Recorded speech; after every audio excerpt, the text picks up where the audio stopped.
বুধবার সমঝোতার পর স্থায়ী শান্তি চুক্তির লক্ষ্যে রোববার সুইজারল্যান্ডে বৈঠকে বসে যুক্তরাষ্ট্র ও ইরান। পাকিস্তান ও কাতারের মধ্যস্থতায় লেবাননে যুদ্ধবন্ধ, হরমুজ প্রণালী, ইরানে জব্দকৃত অর্থ ছাড়, বাণিজ্য নিষেধাজ্ঞা প্রত্যাহার ও পারমাণবিক ইস্যুর ভবিষ্যৎ নিয়ে আলোচনার শুরুতেই ছড়ায় উত্তেজনা।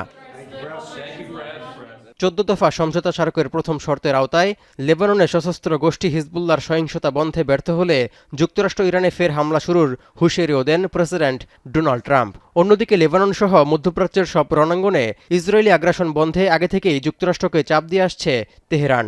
এমনকি এটি শর্তেও উল্লেখ রয়েছে, যার কারণে যুক্তরাষ্ট্র যদি হামলা চালায় তাহলে জবাব দিতে প্রস্তুত বলে পাল্টা হুঁশিয়ারি দেন ইরানের শীর্ষ আলোচক বাঘের গালিবাফ। উত্তপ্ত বাক্য বিনিময়ের এক পর্যায়ে ৮০ মিনিটের মাথায় ওয়াকআউট করেন ইরানের প্রতিনিধি দল। সাফ জানিয়ে দেন, লেবাননে যুদ্ধবিরতি বাস্তবায়নের উপর নির্ভর করছে পরবর্তী আলোচনার ভবিষ্যৎ। بند یک که مهمترین موضوع گفتگوهای امروز بود در جلسات دو جانبه و چند جانبه و همین الان که نشست اصلی در حال برگزاری است، موضوع لبنان بیش از همه مورد تاکید قرار گرفت و বিশ্বকাপ দেখুন বায়োস্কোপ প্লাসে, সব নেটওয়ার্কে, সব ডিভাইসে। এই অবস্থায় মধ্যস্থতাকারী দেশ পাকিস্তান ও কাতারের চেষ্টায় ফের হয় আলোচনা। লেবাননের যুদ্ধবন্ধ ইস্যুতে বড় ধরনের অগ্রগতির মধ্য দিয়ে শীর্ষ পর্যায়ের প্রতিনিধি দলের আলোচনা শেষ হয়েছে বলে জানান ইরানের পররাষ্ট্রমন্ত্রী আব্বাস আরাকচি।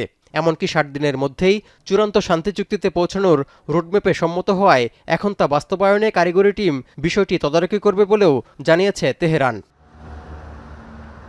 এক স্যান্ডেলে দেয়া পোস্টে আব্বাস আরাকচি আরও জানান, ইরানের জ্বালানি তেলের রপ্তানির উপর থেকে যুক্তরাষ্ট্র নিষেধাজ্ঞা তুলে নেওয়ার পাশাপাশি অবরোধ প্রত্যাহারের বিষয়টি এখন চূড়ান্ত।